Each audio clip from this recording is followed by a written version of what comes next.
رجب المرجب کا مہینہ جاری ہے اور یہ وہ مہینہ ہے جس کے اندر میرے آقا و مولا صلی اللہ علیہ وسلم کو اللہ تعالیٰ نے آسمانوں کی سیر کروائی، اور میرے آقا و مولا صلی اللہ علیہ وسلم جب اس سیر کو چلے تو پہلا آسمان جب آیا تو آگے دیکھا کہ فرشتے استقبال کے لیے کھڑے ہوئے ہیں اور انبیاء استقبال کے لیے کھڑے ہوئے ہیں۔ سوال یہ پیدا ہوتا ہے کہ کیا فرشتوں کی رفتار میرے آقا و مولا سے زیادہ تھی کہ وہ پہلے وہاں پہنچے ہوئے تھے؟ نہیں، ان کی رفتار زیادہ نہیں تھی، بلکہ وہ استقبال کے لیے پہلے میرے اللہ نے حکم دیا کہ میرا محبوب آ رہا ہے، استقبال کرو۔ اور دوسری بات یہ ہے کہ میرے آقا و مولا اپنی رفتار سے نہیں گئے بلکہ براق کی رفتار سے گئے ہیں، اور اگر میرے آقا و مولا اپنی رفتار سے جاتے تو پھر کس کی مجال کہ کوئی آپ سے پہلے پہنچ سکتا وہاں تک۔ وہ کہا نا کہ جبرائیل امی رہ گئے راہ میں، عرش اعلیٰ پہ پہنچا ہمارا نبی۔ جہاں پہ فرشتوں کے پر جل رہے ہوں، اور میرے آقا مولا نے جب سدرۃ المنتہا پر پہنچ کے کہا کہ چلیے جبریل آگے چلیے، آپ نے جیسا کہا میں ویسے وہاں چلتا رہا، اب چلیے آگے۔ جبریل امی عرض کرنے لگے اگر یکسر منہ برتر پرم فروغ تجلا بسوزت پرم، میں اگر جبریل اب ایک بال برابر بھی آگے بڑھے تو اللہ کے نور سے جل کر خاک ہو جائے گا۔ میرے آقا و مولا نے جب معراج کی جانب سفر کیا تو رستے میں میرے آقا و مولا قصداً حضرت موسیٰ علیہ السلام کی قبر مبارک کے اوپر سے گزرے تو آپ نے مشاہدہ فرمایا کہ موسیٰ علیہ السلام کھڑے ہو کر نماز پڑھ رہے ہیں۔ بعض یہاں پہ محدثین نے لکھا کہ صلاۃ ہے، صلاۃ کا لفظ کہ حضرت موسیٰ علیہ السلام نماز پڑھ رہے، تو قبر میں تو نماز نہیں ہے نا جی۔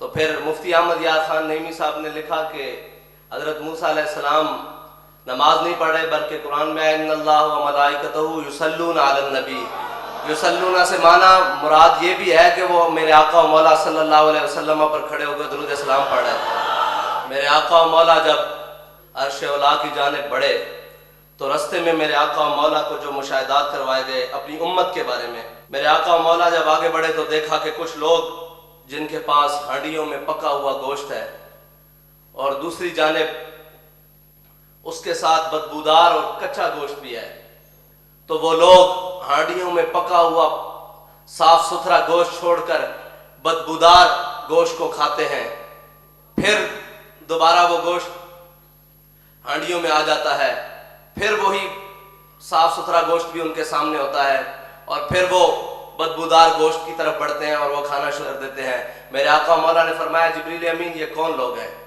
انہوں نے عرض کی یا رسول اللہ یہ آپ کی امت میں وہ لوگ ہیں کہ جو حلال چیزوں کو چھوڑ کر حرام کی طرف بھاگا کرتے تھے، جو اپنی حلال عورتوں کو چھوڑ کر حرام عورتوں کے پیچھے بھاگا کرتے تھے، اور یہ وہ عورتیں ہیں جو اپنے حلال مردوں کو چھوڑ کر حرام مردوں کے پیچھے بھاگا کرتی تھی۔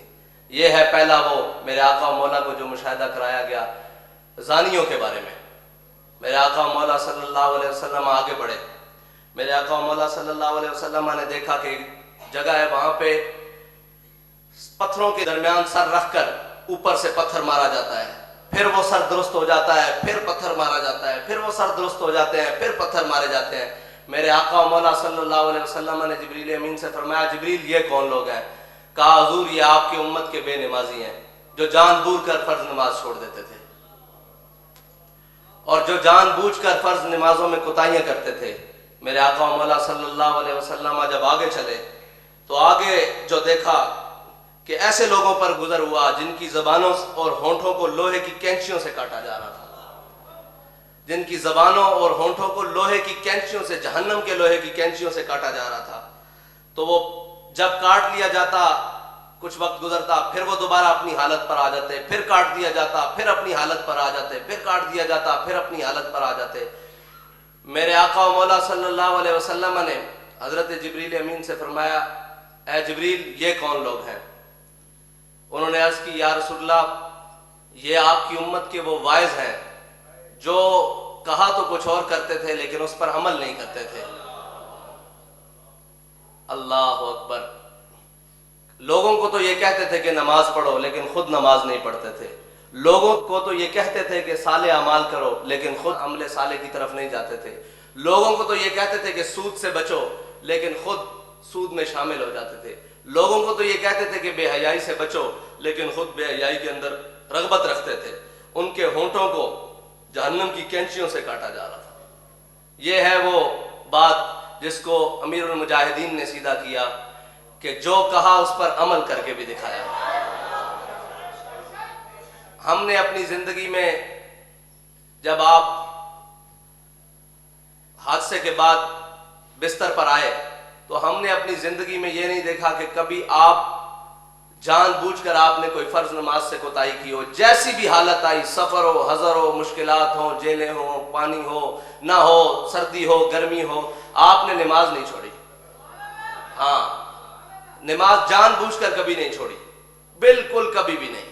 اور جب کہیں آ گئی آپ فرماتے تھے ہمارا کام ہے سجدہ کرنا، مالک کا کام ہے وہ قبول کرے نہ یا کرے. تو سجدے کری جا، کسی نہ کسی دن تو وہ تیرا قبول کر لے گا نا.